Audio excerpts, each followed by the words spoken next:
Contributions from the Military Counterinsurgency Literature for the Prevention of Terrorism, Rob de Wijk. Military establishments have learned that insurgency and terrorism are part of a broader political struggle with the population as center of gravity.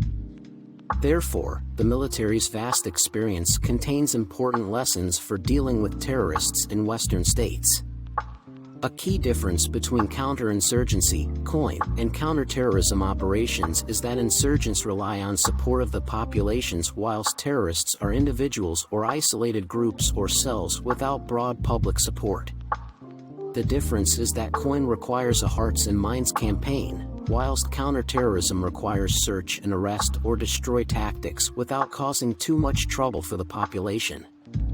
As the Hearts and Minds campaign is a prerequisite for gaining the support of the population, this is an essential activity to prevail in a political struggle. It requires responsible leaders to abstain from harsh rhetoric stigmatization of sectors of society vulnerable to terrorist appeals and refraining from contributing to the polarization between majority and minority groups in society. Political leaders ought to respect group identities and grievances, and should take socio-economic measures to take away some of the grievances. At the same time, they should be aware that jihadists and other militants will try to deprive the population from a sense of security. As most insurgents and terrorists will make a cost-benefit calculus, they can be deterred. Thus, increasing the costs of action by the deterring side is important. The party which deters should hold something at risks which the adversary values. Deterrence by denial is relatively simple. Deterrence by punishment is more difficult. Here the analytical literature can cite only few successes. Deterrence can be a form of prevention in counterterrorism. Keywords: counterterrorism, counterinsurgency, deterrence, doctrine, insurgency, prevention, strategy, terrorism after the end of the Cold War, counterinsurgency, COIN, operations and counterterrorism operations became the main focus of some of the armed forces of the West. With the threat of large-scale conventional and nuclear war seemingly belonging to the past, major Western powers prepared to fight wars of choice in distant places against insurgents, using unconventional war-fighting tactics, exploiting weaknesses of the adversary. Rebel forces seek to break the ties between the incumbent regime and the population. To achieve this goal, they apply asymmetric warfare tactics such as hit-and-run attacks and acts of urban terrorism. Western armed forces soon discovered that they were not prepared for this kind of warfare. Reaching back to the overseas battles France and Great Britain fought in their colonies in the 19th and first half of the 20th centuries, and using the lessons learned from the Vietnam War and other traumatic experiences, the military started drafting new COIN doctrines for dealing with complex contingencies. Military leaders relearned how to fight wars against insurgents, albeit with mixed success. The first part of this chapter provides an overview of the making of contemporary military COIN doctrine. Point 1 is COIN is population-centric. COIN doctrine may provide important lessons for any situation where authorities fight terrorists which have roots in sizable segments of society, as is the case with jihadists. To the knowledge of this author, little research has been done on the application of COIN doctrines to domestic counterterrorism operations. The second part of this chapter deals with deterrence and prevention and seeks to apply the lessons and principles learned by some Western countries which were affected by terrorist attacks. It is argued that deterrence is firmly embedded in modern COIN doctrine and that such a doctrine can provide important clues and offer lessons learned for counterterrorism operations in and by Western states. It is important to remember that COIN was designed for dealing with an insurgency, not for preventing it. From a military perspective, prevention requires deterrence. Thomas Schelling defined deterrence as persuading a potential enemy that he should in his own interest avoid certain courses of activities. 2. This requires persuading an actor that the costs of taking action outweigh the possible benefits. A cost-benefit calculus is at the heart of any deterrence strategy. This presupposes, however, that terrorists, like states, are rational actors. Military doctrine differs from strategy.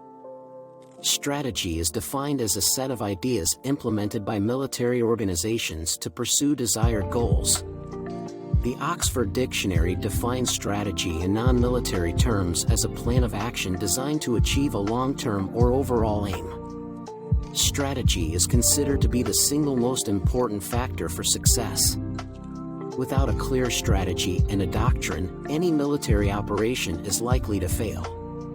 Without a strategy, political, and consequently military, objectives cannot be defined, and without doctrine the military does not know how to employ armed forces under its command. Doctrine spells out the fundamental principles that guide military forces as they pursue national security objectives. Many of its principles are rooted in the past and have been adapted over time to meet new needs. Without a sound doctrine and a correct strategy, armed forces cannot be effective. The same holds true for national counter-terrorist agencies and the units under their command. To be effective, they also need the right doctrine and the right strategy. The military of the United States makes a clear distinction between COIN and counterterrorism. The U.S. Army's joint publication 3-24, 2009, updated in 2018, deals with counterinsurgency operations, COIN doctrine, whilst joint publication 3-26, 2014, addresses counterterrorism doctrine. The doctrine defines insurgency as the organized use of subversion and violence to seize, nullify, or challenge political control of a region. This doctrine views insurgency as a form of intrastate conflict and COIN as a method to counter it. Point 3 Counterterrorism doctrine defines terrorism as the unlawful use of violence or the threat of violence, often motivated by religious, political, or other ideological beliefs, to instill fear and coerce governments or societies in pursuit of goals that are usually political. Furthermore, the manual considers terrorism as a tool of irregular warfare, while counterterrorism activities and operations are taken to neutralize terrorists, their organizations and networks. Point 4 Most American doctrines are coextensive with the doctrines of other NATO member states.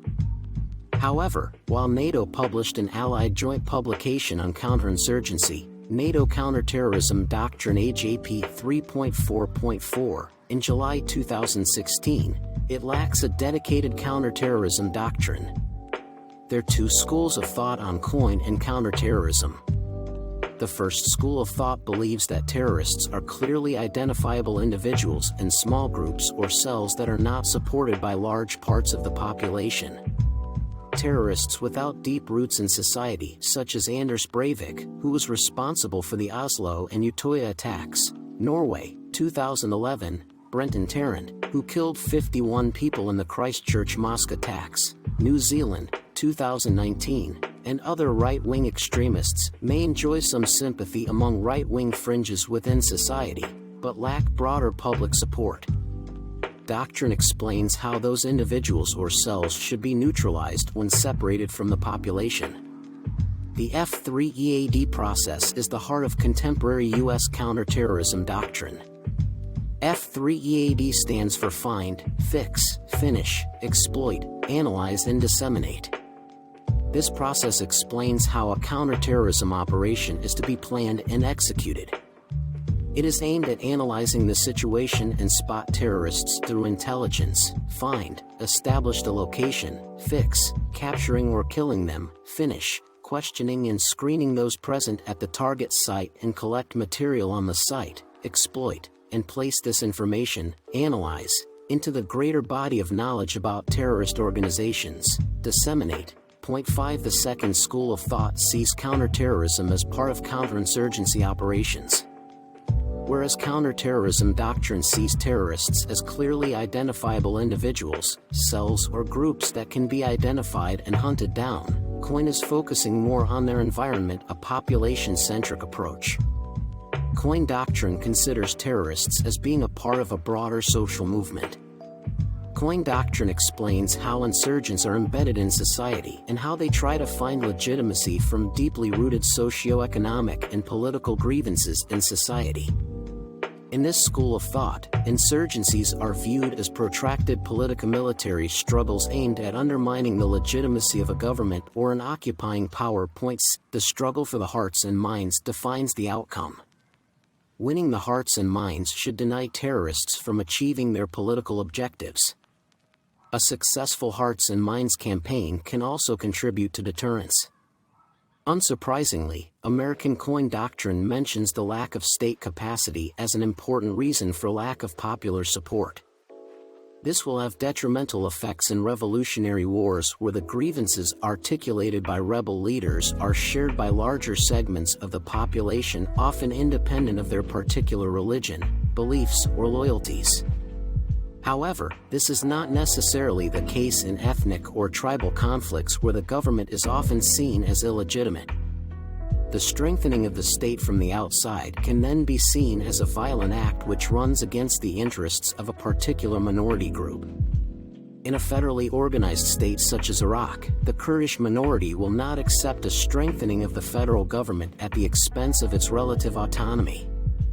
This raises the question whether coin is applicable for ethnic or tribal conflict as well. Where a distinction between insurgency and terrorism cannot be made, the difference between coin and counterterrorism becomes blurred. The Taliban movement's campaign of violence in Afghanistan clearly is an insurgency. It is part of a broader Pashtun movement and deeply rooted in a large segment of the population.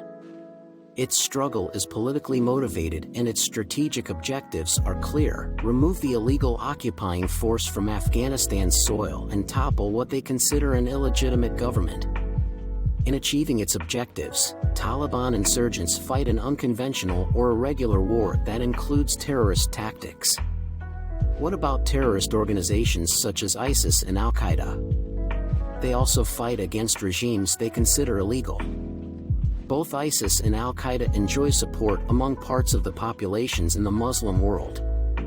After the U.S. intervention in Afghanistan in 2001, Al-Qaeda fled to the tribal areas in western Pakistan where it was hiding among sympathetic tribes. In Iraq and Syria, ISIS was initially supported by local Sunni tribes and anti-regime groups. In Europe, small parts of local immigrant diaspora populations support Muslim extremists and terrorists as well. In the case of religiously inspired terrorism, the distinction between terrorist groups and insurgency quickly became blurred.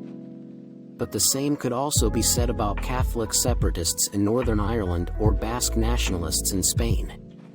There is considerable sympathy and support among the population for terrorist organizations such as Islamic State of Iraq and Syria, ISIS, Al-Qaeda, and various separatist movements.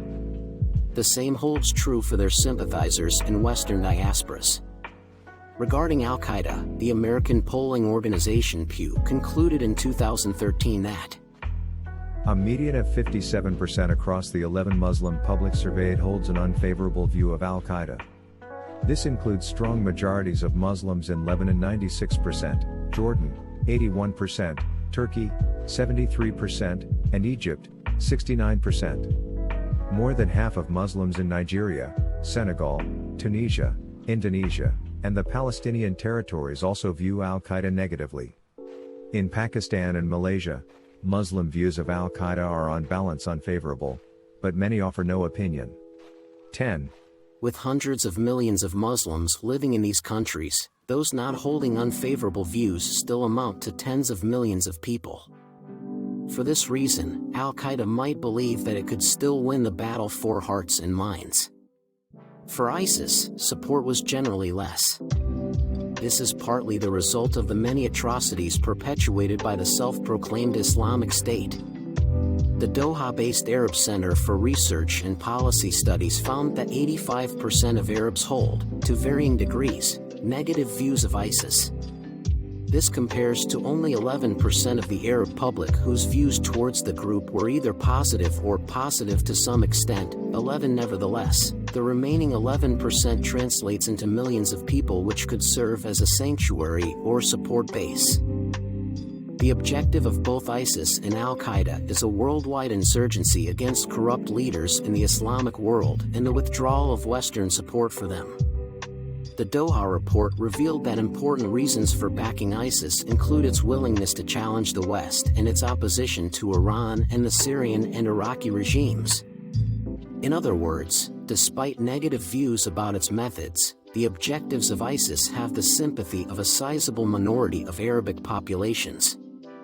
Winning more support looked, for a while, not like an impossible task as long the Islamic State had control over a large territory straddling Syria and Iraq.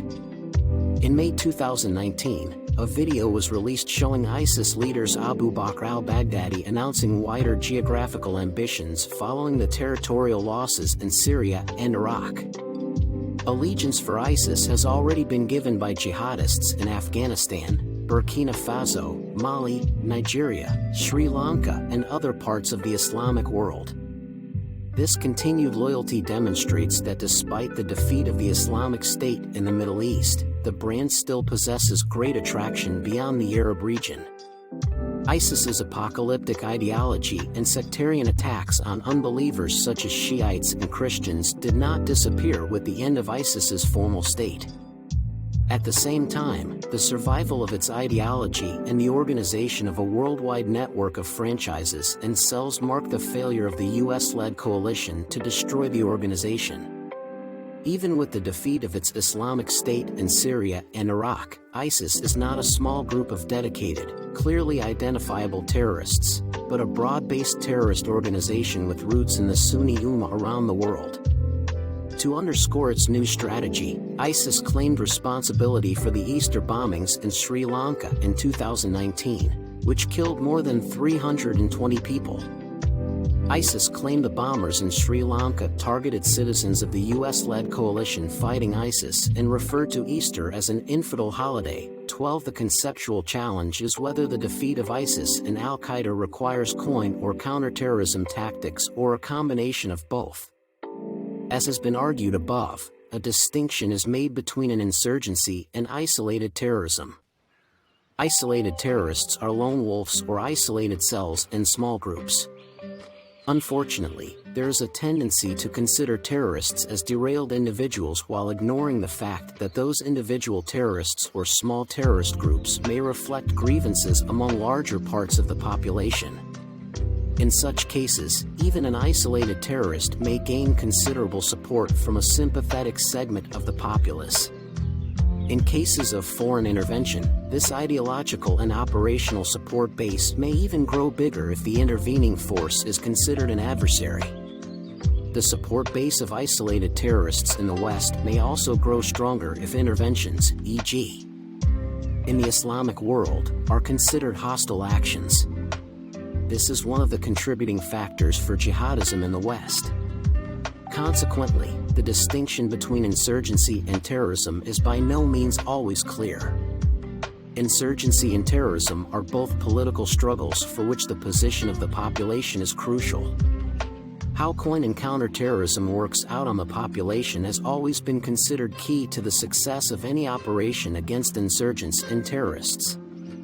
If policymakers in the West can agree that terrorists indeed reflect deeper grievances among the population, coin doctrine might provide some very important lessons for counterterrorism operations. Without the acknowledgement that a clear distinction between jihadists and insurgents cannot be made, a counterterrorism operation is likely to be based on the wrong strategy. Therefore, coin and counterterrorism doctrine provide important lessons for combating terrorism also in the West. Another question is whether insurgents and terrorists will be deterred by the prospect of foreign intervention. Effective deterrence will require effective coin and counterterrorism operations. However, in this regard, the track record of Western powers is bad. At the same time, the negative experience with foreign interventions can provide important lessons learned for domestic counterterrorism. Not the right war. Why is combating insurgencies so difficult? One explanation is that the armed forces of liberal democracies have been traditionally trained and equipped for conventional interstate wars. The main preoccupation is relatively static defenses with large units, i.e., divisions and army corps.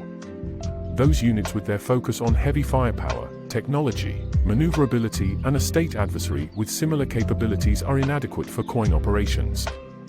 After the end of the Cold War, Western armed forces were deployed in complex contingencies, defined as internal conflicts with large-scale displacements of people, mass famine, and fragile or failing economic, political, and social institutions.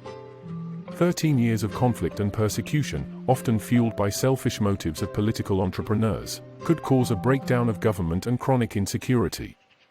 Violent eruptions usually follow deliberate efforts of determined leaders in response to corruption, discrimination, economic failure, maladministration, repression, and poor economic conditions. Complex contingencies tend to unfold in less developed parts of the world. Only very rarely do these involve regular armies on both sides. More often than not, regular forces on one side fight guerrilla forces, terrorists, and armed civilians on the other. 14 In those circumstances, low-intensity war will replace high-intensity interstate warfare almost completely, because opponents are likely to fight in an asymmetrical way. 15 However, low intensity can be misleading. It suggests a low level of violence and limited numbers of casualties. But even in low-intensity conflicts, thousands, sometimes even millions of civilians can and have been displaced, with many of them dying from hunger, diseases, and cold. Actually, this is nothing new. In 1898, in Lockhart's Advance Through Tyre, Captain L.J. Shadwell wrote about savage warfare, also known as colonial or non-European warfare, that differed from that of civilized people.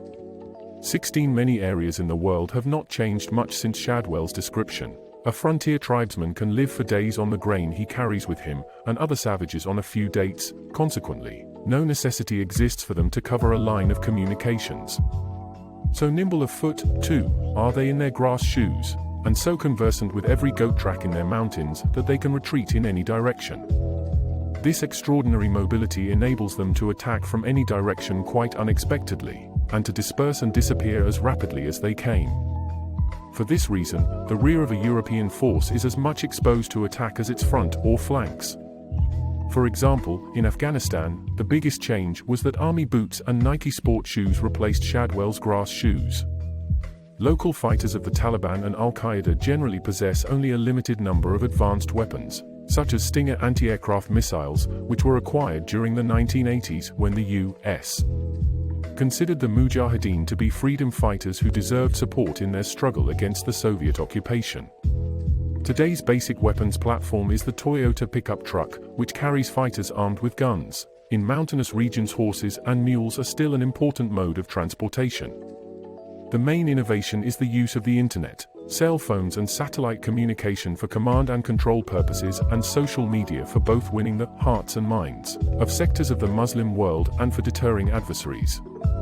The appalling videos of beheadings and other atrocities broadcasted by ISIS were, inter alia, meant to deter the adversary from entering a war against ISIS. One might argue that ISIS succeeded to deter a ground war by the US-led coalition. Western leaders had already concluded that public, and consequently political, support would plummet if soldiers were to be butchered in front of video cameras. This was a hard lesson learned during the Battle of Mogadishu, at the end of which several US casualties were dragged behind cars through the streets of the Somali capital in 1993 by local fighters in front of rolling cameras. This highly publicized incident led to the conclusion by policymakers in Washington that the operation had failed, and that American troops should be withdrawn. Since the Battle of Mogadishu, the preferred tactic of Western forces was the use of air power while conducting ground operations with the help of local proxies. This was the preferred choice during the Kosovo War, 1999, as well, and remained so in the war against ISIS, where Kurdish fighters acted as proxies. Insurgent strategies. Revolutionary warfare is an insurgent strategy aimed at removing an illegitimate government. Mao Zedong provided the first coherent theory of revolutionary struggle, using a mix of unconventional and conventional warfare techniques. He had a clear idea of the strengths and weaknesses of unconventional warfare. Therefore, his ideas are still important in understanding this kind of warfare. Mao wrote 2 books about the subject, Guerrilla Warfare, 1937, and Strategic Problems in the Anti-Japanese Guerrilla War, 1938. In which he maintained that the struggle is primarily a political one, rather than only military. The notion of a political struggle helps understanding both contemporary counterinsurgency operations and domestic counterterrorist operations. Ignoring the political dimension can have serious consequences and lead to the choice of a wrong strategy and doctrine. Mao Zedong outlined a 7-step strategy that any revolutionary strategy must follow. 1. Arousing and organizing the people. 2. Achieving internal unification politically. 3. Establishing bases. 4. Equipping forces. 5. Recovering national strength. 6. Destroying enemies' national strength. 7. Regaining lost territories. Subsequently, Mao identified his famous 3 stages of insurgency. The first stage is one of the enemy's strategic offensive and our strategic defensive that would require guerrilla warfare. The second stage is one of the enemy's strategic defensive and our preparation of the counteroffensive. The third stage is one of our strategic counteroffensive and the enemy's strategic retreat. This would require conventional warfare. 17 Mao's strategy has been described as protracted popular war. This strategy was developed to gain control over rural areas where government control was weak or absent. It was based on the assumption that the revolutionary cause would attract an ever-increasing number of supporters. Insurgents would then establish secure base areas, build parallel political and military structures, and gradually expand their zones of influence. The strategy involves a mix of terrorism, guerrilla tactics, and political agitation. The political outreach, aimed at poor peasants, was the most important. Good social work was used to gain the support of the willing part of the population. Terror and intimidation was used to gain support of the unwilling part of the population. The local population was used for recruitment, logistics, and shelter. In its initial stages, rural insurgencies rely on small bands of men. Usually they carry out small-scale operations in remote areas, engaging in ambushes, sabotage, acts of terrorism, and assassinations. As the movement becomes more successful, its objectives become more ambitious, so that larger formations can be called into existence. The transformation of irregular guerrilla forces into a regular army is, in Mao's thinking, considered necessary to gain final victory. This is illustrated by the Maoist insurgency in Nepal and the establishment of the caliphate in Syria and Iraq. By the end of 2002, Marxist rebels in Nepal were ready to move into the final stage of the insurgency. They launched a strategic offensive, with some 3,000 to 4,000 regular troops and some 10,000 to 15,000 men and women organized in local militias. Next to Mao's Chinese Communist insurgency, this is one of the very few examples of a rebel group that managed to transform itself into a conventional armed force. The Nepalese Maoists won the war, not because they were superior in numbers, but because the Royal Nepalese Army was demotivated, lacked combat experience, was short of necessary logistics, and had no effective counterinsurgency strategy based on good intelligence. ISIS is the most recent major example of a movement following in Mao's military footsteps. ISIS considered the governments of Iraq and Syria as illegitimate and believed that both countries should be part of a newly established caliphate. However, ISIS's revolutionary struggle failed in the end because the anti-ISIS coalition carried out relentless bombardments on ISIS positions. The ground war was fought by skilled proxies such as the Kurds. Consequently, ISIS was unable to implement the third stage of Mao's revolutionary struggle. The inability to conduct conventional warfare is an important explanation for ISIS's failure. Mao's strategy is only one of several strategic recipes for insurgencies. For achieving their objectives, insurgents have also turned to the following strategies. Conspiratorial strategy. This strategy is designed for an urban environment. Small cells of leaders try to generate uprisings by means of armed action and attempt to get media coverage. The strategy aims to seize key points and decapitate the governing regime. Military strategy. In this strategy, political action is secondary to military action. The assumption is that the population will choose the winning side. The strategy focuses on discrediting the government's security forces. Initially, the insurgents are likely to apply guerrilla warfare techniques with small mobile forces. As the movement is getting more successful and more men are available, conventional warfare, security tasks, and the creation of an administrative machinery to raise taxes and replace the government's bureaucracy. Insurgents will also seek extensive media coverage. First, they can use their own radio and TV stations and the internet to promote their cause. Both Al-Qaeda and ISIS continue to make extensive use of the media, e.g., by posting videotapes. Second, they try to win the heart of the population. In some cases, insurgents have become popular because they provided a rudimentary welfare system, including health care and education. In the Islamic world, fundamentalist groups seek to develop a social and cultural infrastructure to build an Islamic civil society, and fill a vacuum that their country's governments have failed to fill. During the 1990s in Egypt, Jordan, the Palestinian territories, Afghanistan, and Pakistan, radical movements sought to provide health care, education, and welfare for the poor. Radical movements such as Hamas and Al-Qaeda use non-governmental organizations, NGO, extensively as fronts for such purposes. After the 1992 earthquake in Cairo, organizations like the Muslim Brotherhood were on the streets within hours, whereas the Egyptian government's own relief efforts lagged behind. Bin Laden was popular because of his good works in parts of the Islamic world, especially in Sudan and Afghanistan. Quranic study centers have become one of the important sources for recruiting new members for extremist movements. These types of activities have successfully undermined the legitimacy of governments, while gaining the support of segments of the civilian societies. Destructive activities are usually aimed at undermining the political elite's authority and power base, including the internal security forces, the police, and the armed forces.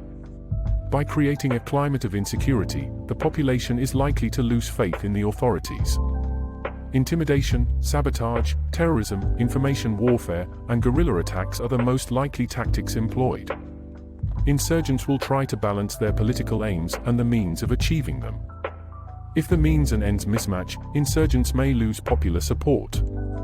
In 2005, Al-Qaeda's number 2, Zawahiri, accused Abu Musab al-Zarqawi, Al-Qaeda's leaders in the Levant, of alienating Iraq's Sunni masses through their brutal campaign of beheadings and bombings.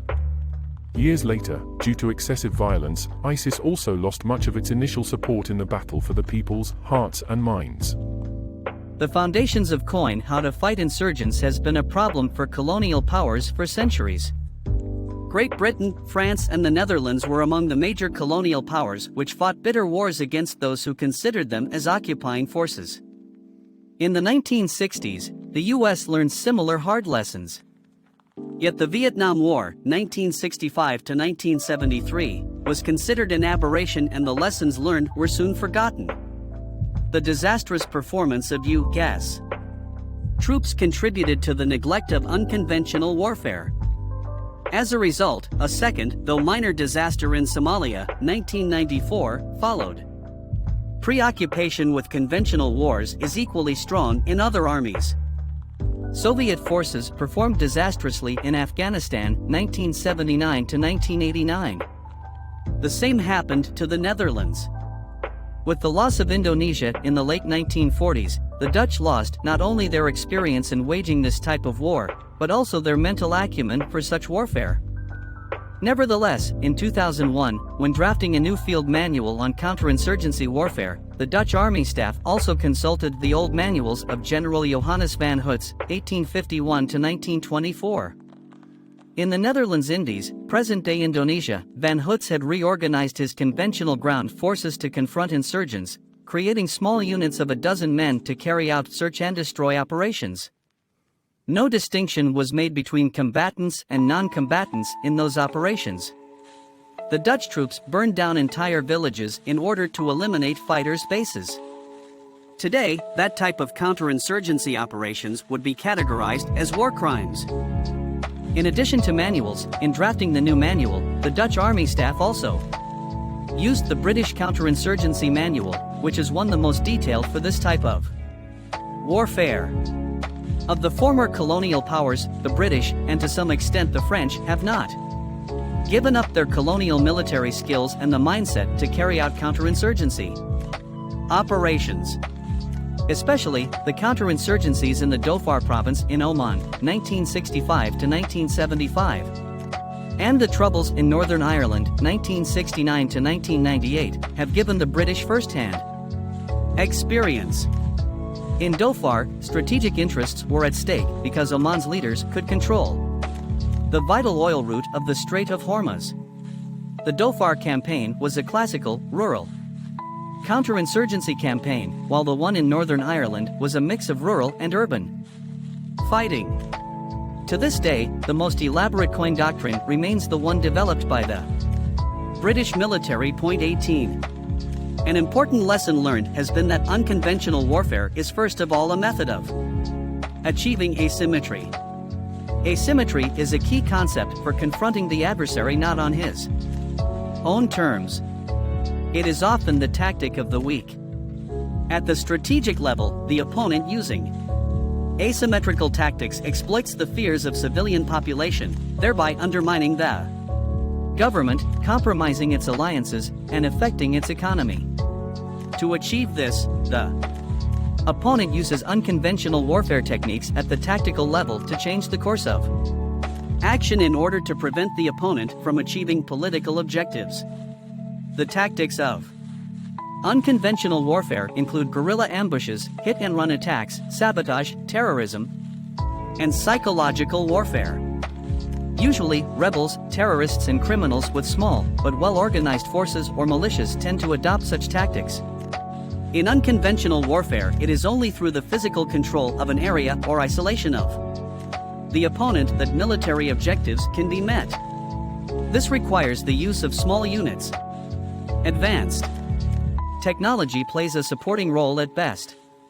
In conventional warfare, those operating at the strategic level provide the overall direction those on the operational level are concerned with. Armies and Army Corps fighting campaigns, those operating on the tactical level are concerned with divisions and brigades fighting battles, those on the technical level deal with small units and the effects of weapon systems. In unconventional warfare, two levels are most important: the strategic level for overall direction and the technical level for the actual war fighting.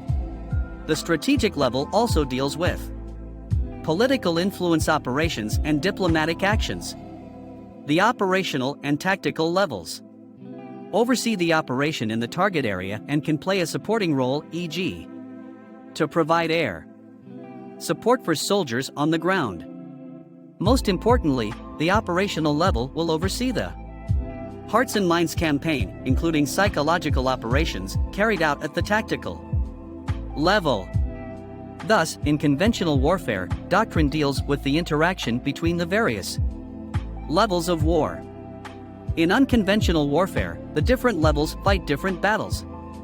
The different roles of the levels in conventional and unconventional warfare make it extremely difficult for commanders to conduct both types of operations simultaneously. In unconventional warfare, skills are important factors for success. Point 19. Because the skills of Western forces are traditionally limited to a small part of the total war fighting spectrum, the chances of success are limited when facing irregular forces. This demands capabilities in the field of counter-guerrilla warfare, which most Western powers have not been trained for. As conventional warfare in open terrain is the preferred form of combat for modern Western military forces, insurgents and terrorists seek to avoid open terrain. They prefer to confront the adversary in cities and mountains. This creates a fundamental problem for Western political and military leaders. Military history suggests that it is extremely difficult for modern forces to use their technological advantages in a complex terrain. Mountains are no-go areas for tanks and armored vehicles. They can only be used to block roads and to provide fire support. The actual fighting requires small units that carry out search and destroy missions. Troops hunt down the adversary and neutralize the enemy in close combat. They can call in air power, but in practice there is a shortage of rewarding targets for bombing, because air power is unlikely to find and destroy small bands of fighters. As a result of the wars in Yugoslavia, Afghanistan and Iraq, a renewed focus on unconventional warfare has emerged as a priority in U.S. military thinking. But only the 2003 version of the U.S. Field Manual Operations described the basic tenets of counterinsurgency operations in detail. The manual stressed that counterinsurgency was essentially a political task aimed at neutralizing the adversary. while there was no indication that the US Army embraced the concept with enthusiasm. The ongoing struggle with insurgents in Afghanistan and Iraq forced its leadership to adopt an interim counterinsurgency manual. Point 20. Given the poor record in counterinsurgency operations, major powers often seek a solution. In fighting wars by proxy, local fighters usually have a greater understanding of both the terrain and the adversary. Moreover, they are usually highly motivated because they have an existential cause to fight for. In Mindanao, in the Philippines, U.S. Special Operations Forces conducted joint operations with the Filipinos against the Abu Sayyaf group, which was suspected of having close links with Al-Qaeda. Some 600 U.S. Special Operations Forces formed a joint team with the armed forces of the Philippines. However, local fighters can be unreliable because they might consider outside powers as a means to achieve their own ends. This happened during Operation Allied Force when the Kosovo Liberation Army, KLA, considered NATO as its own air force. The KLA was convinced that NATO would support its cause, i.e., an independent Kosovo. If there is a mismatch between expectations and real interests, local fighters may turn against the intervener. For this reason, Western armed forces may at times have no other choice than to fight unconventional wars themselves. Later, in Iraq and Syria, the Americans fought again proxy wars against ISIS. Kurds fought the ground war while the US-led coalition provided intelligence and air power. An important reason for proxy wars is the aversion for causing casualties among friendly state allies and the fear of committing war crimes or major collateral damage. However, breaches of the laws of war are an inherent risk of all coin or counterterrorism operations. There are two techniques for direct action to physically control an area: attrition or brute force. Straightforward attrition is based on absolute repression and destruction of the adversary. Firepower is the key to success. Mobility is primarily used to maneuver firepower into favorable positions. Relentless bombings and attacks with heavy weapons systems such as tanks and artillery, and the systematic destruction of buildings by bulldozing or demolition are common techniques. The advantage is that it can be done with limited friendly losses. The disadvantage is the high level of destruction. The Russians leveled Grozny during the First Chechen War. In 1988, Saddam Hussein used chemical weapons against Kurds in Halabja. In 2002, Israeli forces destroyed parts of Jenin in an attempt to stop suicide attacks on Israel's soil. In 2004, the American military destroyed much of Fallujah in an attempt to crush the Iraqi insurgency. The US-led coalition came close to attrition during the Battle of Mosul, 2016. 2017, to clear the city of thousands of ISIS fighters. Iraqi government forces and the Kurds carried out the ground operations while the US-led coalition forces provided logistical and air support, intelligence, and advice. Point 21. Unsurprisingly, in all of these cases, military leaders were accused of barbarism and war crimes. In Mosul, the most widely covered incident was a March 17, 2017, coalition airstrike on homes in the Jadidia neighborhood whereby at least 105 civilians were killed. A report by the NGO Air Wars concluded that the urban battles show a close correlation between intensity of munitions use and population density, and negative outcomes for civilians and maneuver. A counterinsurgency campaign is maneuver warfare in its most basic form. The Iraqi government forces and the Kurds in Mosul practiced this type of operation. Direct action to gain control over an area involved cutting off logistics, isolation, engaging in cordoning and search and destroy operations. A well-tested approach in combating insurgents is the inside-out method of expanding secured areas. The aim is to consolidate areas. First, a bridgehead inside the area is established. Second, friendly and local loyal forces are used to secure the surrounding area in order to release regular mobile troops to secure the next area. Securing adjacent areas can be done with specialized troops, such as air mobile and air maneuverable troops as well as special operations forces. Combating insurgents usually requires deploying small patrols into the terrain that insurgents consider their own. Surprise, speed, and simultaneous actions are used to overwhelm the adversary, bringing about a collapse of will and ultimately helping to create conditions for a political solution. Nevertheless, force should be applied in a selective and controlled manner. Limiting collateral damage is extremely important in order to spare the lives of non-combatants. Typical operations are search and destroy, and cordon and search. Both operations are difficult to execute. First, the search part is usually a lengthy affair. Second, cordon operations are difficult because closing a cordon quickly and effectively is nearly impossible. Maneuver warfare theory assumes that shattering the adversary's moral and physical cohesion is more effective than achieving his destruction. Consequently, the strategy focuses on people and ideas rather than military victory.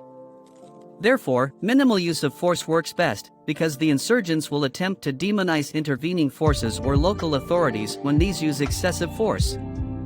In addition, intense media coverage could also undermine the effectiveness of the operations in the case of excessive force use. Media coverage can also undermine support for the operation if there is a widespread feeling that international law is not being obeyed or injustice is done. In other words, excessive force runs the risk of losing the support of the people. Operations in urban areas pose the greatest challenge for modern armed forces. As Ralph Peters put it, the future of warfare lies in the streets, high-rise buildings, industrial parks, and the sprawl of houses and shelters that form the broken cities of the world. 24 In most parts of the world, but particularly in Europe, urban and industrial areas continue to grow in number and size. More than half of the world's population lives in cities. Almost 70% will be living in urban areas by 2050. 25 The biggest cities already have populations in excess of 30 million. Consequently, most political and social unrest is likely to occur in urban areas. Urban warfare can be extraordinarily destructive, especially if a strategy of attrition is applied. Fighting in urban environments also places many restrictions on Allied operational commanders, as they are responsible for protecting civilians and their property. Indeed, one of the most notable differences with open terrain is the great number of non-combatants in the combat zone. Thus, limiting collateral damage is crucial. Yet at the same time, limiting Planning an operation. The planning of a counterinsurgency operation requires first an analysis of the type of conflict, its implications, and the method to stop, neutralize or reverse actions of the opponent. To achieve the desired end state, clear political objectives must be defined. During the campaign, civilian political authorities will keep overall responsibility, while delegating implementation to military authorities. The way to rein in rebels, terrorists, and gangs is to separate them from their bases, either physically or politically. This is done by denying them information, logistics, recruits, funding, safe havens, and popular support through physical separation and hearts and minds campaigns aimed at winning the support of the local populace. The latter is important because the strategic center of gravity is the support of the mass of the population. Consequently, in contrast to conventional warfare, unconventional warfare seeks to avoid attacking the center of gravity. Military victories will therefore never be sudden and spectacular.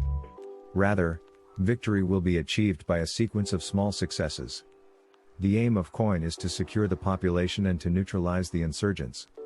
This requires the commander to pursue 4 military objectives that contribute to the successful attainment of political goals. 1. Secure the population. 2. Isolate the insurgents from their support. 3. Neutralize the insurgents' subversive strategy and armed organization. And 4. Support other organizations in planning to create unity of effort. 26 The objective is to deny insurgents and terrorists from achieving their political objectives and neutralizing them and their support systems with limited force while at the same time winning the support of the population. This is a universally valid approach that can be utilized both in open war zones and in densely populated urban war zones. Lessons learned during the United States' involvement in Iraq. Urban warfare turned out to be the main challenge. The battle for Fallujah demonstrated what could go wrong. Operation Vigilant Resolve was an unsuccessful attempt by the U.S. military to capture the city of Fallujah. Unable to control the situation, on the night of April 4, 2004, American forces launched a major attack to re-establish security in Fallujah. 27 in the opening days of the siege, approximately a third of the population fled the city. Hospitals had to close and fighting broke out in large parts of central Iraq. On April 9, 2004, the U.S. announced a ceasefire and called for negotiations between the Iraqi Governing Council, insurgents and city spokespersons. For the American troops, the siege was a disaster because the use of brute force backfired politically. American forces only managed to gain a foothold in the industrial district to the south of the city, but on May 1, 2004, American troops withdrew. Operation Al-Fajr was the second American attempt to take Fallujah. The battle involved the heaviest urban fight since the Battle of Hue City in Vietnam in 1968. Some 13,500 U.S., Iraqi and British troops were deployed outside the city. Some 3,000 to 4,000 insurgents who prepared spider holes, dug tunnels and trenches, built a large number of eyed and booby-trapped buildings and vehicles, in defense of the city. By November 13, 2004, most of the fighting had ended, but sporadic fighting against pockets of resistance continued until 23 December. Operation Al-Fajr demonstrated that, short-term, military success in conquering a city is possible with brute force and search and destroy operations. The second lesson learned was that after the overthrow of Saddam Hussein, indigenous security forces and leaders could still play a crucial role.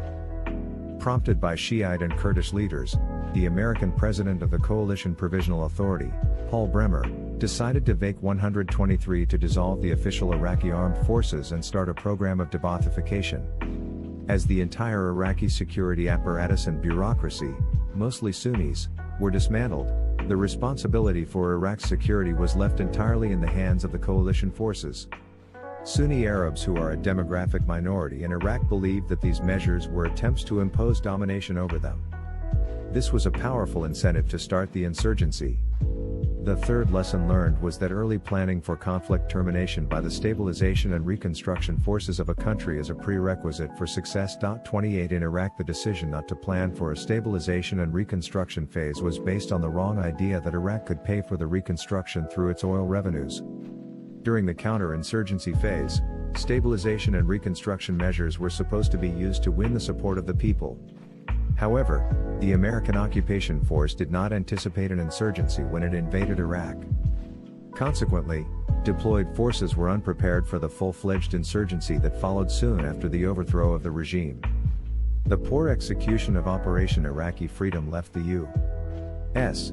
military with no other choice than to develop a new counterinsurgency doctrine. It became known as the Preparedness Manual.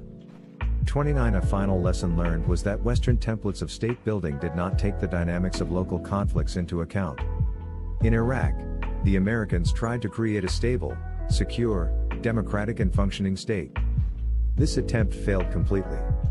As too few troops were initially deployed, the stabilization operations failed. Reconstruction was difficult if not impossible because of the dissolution of the old security forces and the old bureaucracy.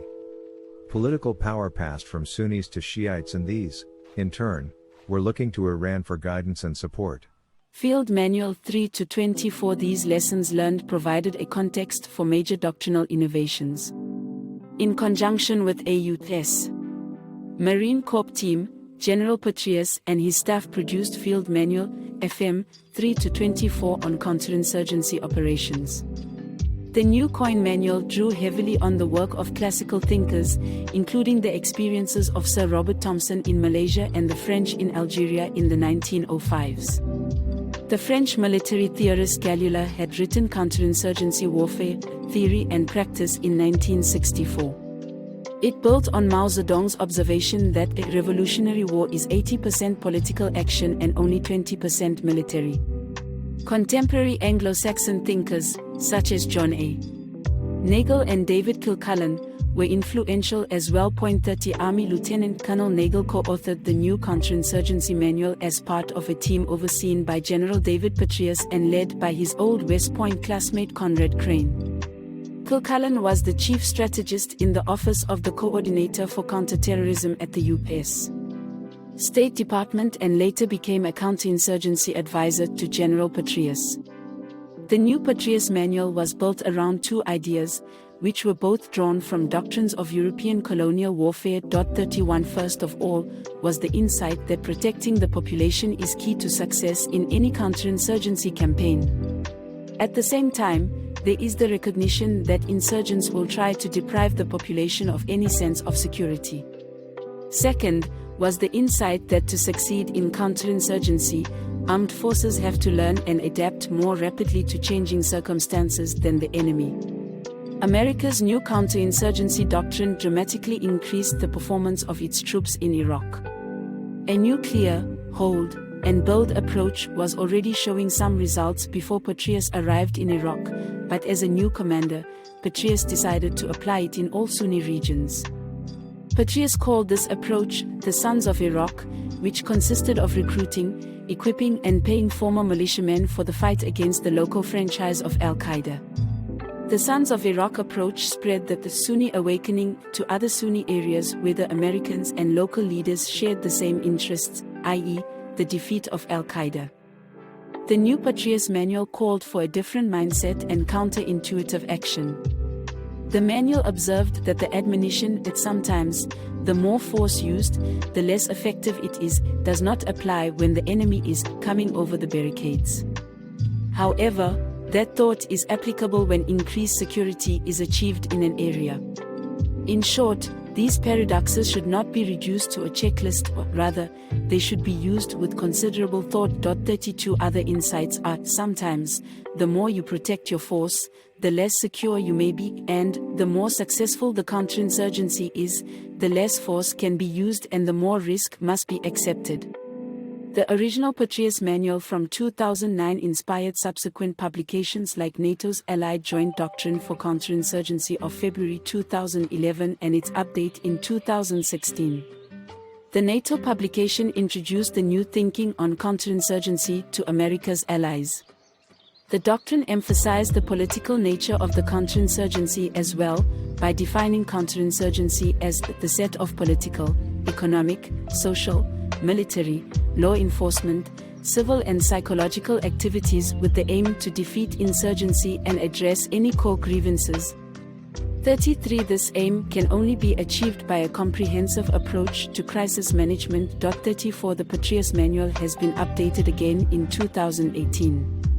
Other doctrinal innovations include the comprehensive approach and the whole-of-government approach. 35 The latter integrates the collaborative efforts of U.S. departments and agencies to achieve unity in effort towards a shared goal. The former integrates those efforts with partners, civil society, NGOs, and private sector activities. Both approaches are consistent with population-centric operations, which require the harmonized use of economic, diplomatic, political and military instruments. Conceptually, this approach has some relevance for counterterrorism operations at home. As mentioned above, when fighting against individual terrorists or small cells in American or European cities, the use of excessive force might turn parts of the population against the authorities, whilst winning the hearts and minds requires a whole-of-government approach for addressing justified grievances. Unfortunately, doctrinal innovations are no guarantee for success. As the Afghan insurgency turned out to be more complex than the insurgency witnessed in Iraq, the American coin doctrine developed for Iraq could not be easily transferred to the Afghan conflict theater. A number of factors explain the failure of coin in Afghanistan. First, Al-Qaeda and the Taliban were intertwined and elusive adversaries. Second, compared to Afghanistan, the sectarian and tribal divides were more complex. Because of this, local and allied leaders shared few common interests with the United States and its NATO allies. Consequently, as Fred Kaplan observed, the problem was that Afghanistan was not susceptible to coin. Prevention through deterrence. The events that took place during the Battle for Mogadishu in 1993 demonstrated that terrorists and insurgents could deter an intervening force. When no vital interests are at stake, Western powers may choose to stay away from intervening in complex contingencies. Libya is a case in point. In 2011, NATO tried to achieve its objectives with air power alone. After the fall of the Libyan leader Gaddafi, the country sunk into chaos, and there was no appetite to carry out an intervention with ground forces. France and the United States could have taken responsibility for the country after the regime change, but they did not do so because of the risks involved in fighting insurgents and terrorists. The choice for air power and the use of proxies indicates that terrorists and insurgents can at times deter certain risky operations. However, there is no evidence that terrorists and insurgents can always deter an intervention. If vital interests are at stake for the intervener, he is willing to take action and run considerable risks. This happened after the attacks of 9/11. President George W. Bush concluded that the Taliban provided al-Qaeda with a safe haven in Afghanistan and that this constituted a security risk that could not be left unanswered. Consequently, he initiated Operation Enduring Freedom. Deterrence can only be successful if the adversary believes that he has little or nothing to gain from aggression. If terrorists consider the prospect of fighting against an adversary using superior coin and counterterrorism tactics so frightening that they refrain from using force at all, then the answer whether deterrence works is positive. However, few scholars and policymakers think that this is actually the case. Robert Traeger and Desislava Zagakiva argue that the belief that terrorists cannot be deterred rests on the belief that terrorists are fanatics and irrational, are willing to die for what they consider a good cause, and lack instruments for creating counter-deterrence. 37 President George W. Bush reflected this view during his 2006 graduation speech at West Point. Unlike the Soviet Union, the terrorist enemies we face today hide in caves and shadows. The terrorists have no borders to protect, or capital to defend. They cannot be deterred, but they will be defeated. 38 However, Bush's argument is seriously flawed and an underestimation of terrorist leaders. Terrorists are certainly fanatics, but terrorist leaders such as Al-Qaeda's bin Laden and, after his death, al-Zawahiri, and ISIS leader al-Baghdadi are not irrational. They run complex international organizations, inspire their followers ideologically and religiously, develop new strategies in response to partial defeats, and manage to achieve at least some of their political objectives. As terrorist chief executive officers, they exploit tribal, ethnic, and religious differences. They define goals, issue orders, and use modern management techniques. Whatever their objective, they motivate their followers to fight for their cause. In the eye of their followers and supporters, they are charismatic leaders fighting for a cause worth dying for. They have much in common with classical revolutionary leaders. Traeger and Zagakiva argue that even the most highly motivated terrorists can be deterred from certain courses of action by holding at risk their political goals, rather than life of liberty. They believe that this is possible for two reasons. Firstly, the relationship between states and non-state terrorists are often not zero-sum games. Secondly, states can influence their political aims. Traeger and Zagakiva believe that holding at risk political objectives is a crucial point. 39 Robert Pape argued that even suicide terrorism can be deterred because they follow a strategic logic, i.e., to inflict enough pain and threaten enough future pain to overwhelm the target country's interest in resisting the terrorist demands. 40 This requires classical countermeasures such as limiting access to the target area, taking into account resentment with regard to foreign occupation of the terrorists' national homeland, and preventing polarization in the West. Ron Radlauer argued that punishing the innocent could, in theory, deter suicide bombers. 41 In Israel, destroying the homes of the suicide bomber's family is meant to do this. At the same time, Radlauer concludes that this has in practice little effect. As it is unlikely that destroying homes will win the hearts and minds of the populace, this comes as no surprise. Gaining physical access to the general target area is the only genuinely demanding part of an operation, and a key part of the motive for suicide terrorism. Israel is arguably most advanced in its thinking on deterring violent extremist groups. Shmuel Bar considers intelligence dominance an important deterrent. 42 This concept refers to the perception of terrorists that the opposing state has superior intelligence capabilities and consequently the ability to attack them at will. Bar argues that the Israeli authorities have deliberately created the image of an intelligence superpower.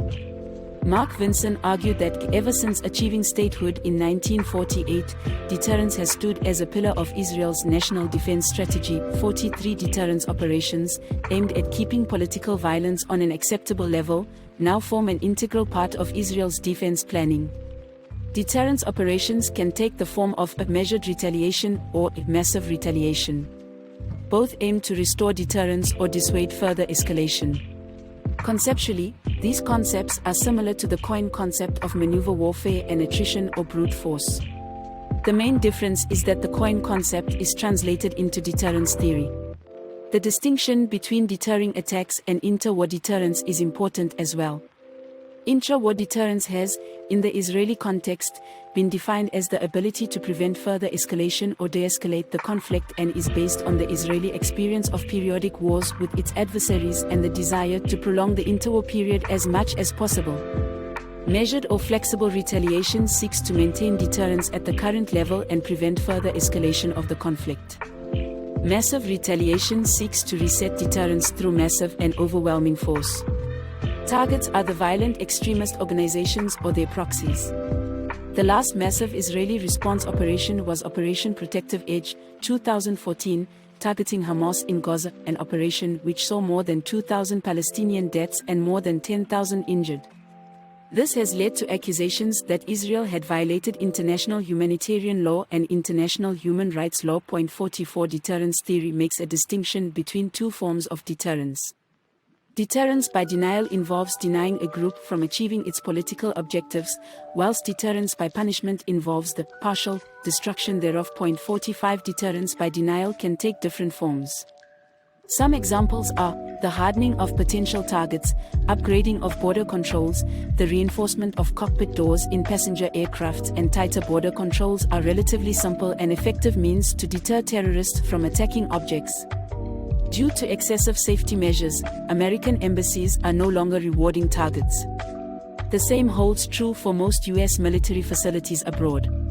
Following attacks on Christmas markets and other public events in Europe, boulders, roadblocks, or even walls have been introduced to deter attacks with trucks. However, some people consider roadblocks as a form of collective punishment, thus weakening its deterrent effect. This happened in Israel, where Palestinians see roadblocks and walls as injustice.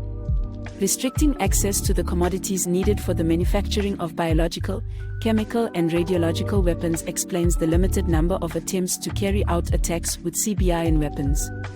Potential perpetrators find it increasingly difficult to buy sufficient quantities of the required ingredients for bomb making in shops and from wholesalers. Active countermeasures, such as Israel's Iron Dome missile defense system, are designed to counter missile attacks. During the massive attacks by Hamas in early May 2019, the Israel Defense Forces claimed that its anti-missile system was 86% effective during a Hamas bombardment of 690 rockets, suggesting that Hamas tactics had a relatively minor effect. 46 Statistical data show that deterrence by denial is often effective. Before carrying out an attack, terrorists will make an assessment of the likelihood of success.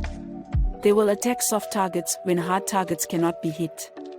According to the Dutch intelligence service, AIVD, this explains why 85% of 112 failed and successful attacks in Western countries were aimed at soft targets. Only 8% of the attacks were aimed at targets which were to some degree protected, whilst 5% of the attacks were aimed at highly protected or hard targets. 47 Deterrence by punishment is more difficult and will usually involve direct attacks against targets that are of great value for terrorists, attacks on the adversary's bases, command, control, communications, C3, and intelligence systems could affect a group or individual's motivation. Attacking C3 systems could introduce uncertainty. C3 attacks and eavesdropping could deter terrorist leaders from using cell phones, satellite communication, and computers. Pressuring the host population is one form of indirect coercion. But this tactic is at odds with winning the hearts and minds of the populace. This tactic was unsuccessful during Israel's confrontations with Hamas and Hezbollah, where Israel was seized as an occupying COIN tactics in parallel societies. As has been mentioned before, COIN is population-centric, whilst counterterrorism focuses on targeting violent extremists and terrorists. In Europe, few extremists are lone wolves. Most extremists live and radicalize in extremist milieus or hubs. Can extremists hide in neighborhoods? In major European cities, a high degree of segregation of different population groups has been observed. Contact with the indigenous population is least in neighborhoods with large numbers of immigrants and ethnic minorities. Those neighborhoods can become safe havens for jihadists. In those places, jihadist hubs can be established. One report concluded that in Europe, the formation of hubs often happens around organized structures, militant Salafist groups, radical mosques, charismatic personalities, or, in some cases, tight-knit groups of friends. 53. The report mentions a case of radicalization in the town of Hildesheim, in the German state of Niedersachsen. 17 individuals from Hildesheim traveled to the caliphate of ISIS, while others were engaged in militant activities in Germany. Extremists were mobilized by a small group of Salafists organized in the Deutsche Islamische Kulturverein, DIK, German Islamic Cultural Association. Gradually, the DIK became a well-known center for like-minded Muslims in Germany. 54. A similar breeding ground could be found in Molenbeek, a suburb of Brussels, Belgium. A police report showed that in this suburb a number of organizations had links with terrorists. 55. Sevran, a Parisian suburb that is home to more than 70 nationalities, is another example. The French city's minister, Patrick Canard, stated that there are 100 French neighborhoods like Molenbeek. 56. In the Netherlands, problems concentrate on a limited number of districts in the four biggest cities: Amsterdam, Rotterdam, Utrecht and The Hague. Across Europe, a number of neighborhoods have developed into parallel societies with de facto no-go areas for the police. The fact that these quarters, partly, elude government control allows the strengthening of such parallel societies where terrorists can hide. Conceptually, coin tactics can be applied when fighting extremists in parallel societies and no-go areas. To do so, an excellent information position is paramount. Intelligence should enable the authorities to identify cells and individuals. Those individuals should be isolated from their support base. At the same time, the hearts and minds of the local populace should be won, and counterterrorism operations should refrain from the use of excessive violence, as this might only facilitate further radicalization. Conclusions: counterinsurgency and counterterrorism in Western democracies. As mentioned before, sound doctrines and correct strategies are prerequisites for success. The strategy should set the political objectives. The doctrine helps translating those objectives into military action. The same holds true for domestic counterterrorism operations by police forces. Without a clear strategy and clear doctrinal principles, counterterrorism is doomed to fail. The same holds true if counterterrorism lacks superior intelligence capabilities or when a whole-of-government approach is absent. Military establishments have learned that insurgency and terrorism are part of a broader political struggle with the populace as center of gravity. Consequently, both coin and counterterrorism doctrine should be population-centric. Protecting the population is the key to success in any counterinsurgency campaign. A hearts and minds campaign is a prerequisite for gaining the support of the population. This should not be confused with softness. It is an essential activity to prevail in a political struggle. It requires responsible leaders to abstain from harsh rhetoric, stigmatization of sectors of society vulnerable to terrorist appeals, and refraining to contribute to polarization between majority and minority groups in society. Political leaders ought to respect groups' identities and grievances, and should take socio-economic measures to take away some of the grievances. At the same, they should be aware that jihadists and other militants will try to deprive the population from a sense of security. The U.S. military makes a clear doctrinal distinction between coin and counterterrorism operations. A key difference between these is that insurgents rely on support of the populations, whilst terrorists are individuals or isolated groups or cells without broad public support. The difference is that coin requires a hearts and minds campaign, whilst counterterrorism requires search and arrest or destroy tactics without causing too much trouble for the population. In sum, the nature of the threat will define whether coin or counterterrorism tactics should be applied. Another lesson learned is that deterrence can be effective. Most terrorists are rational actors who make cost-benefit calculations. Thus, increasing the costs of action by the deterring side is important. The party which deters should hold something at risk that the adversary values. De Wijk 129. Deterrence by denial is relatively simple. Deterrence by punishment is more difficult. Here the analytical literature can cite only few successes. The only achievement might be Israeli-style intra-war deterrence or the ability to control escalation or deter excessive violence. Deterrence by punishment will probably have detrimental effects during domestic counterterrorism operations. In sum, national authorities can draw important lessons from the vast experience of the military with coin and counterterrorism operations.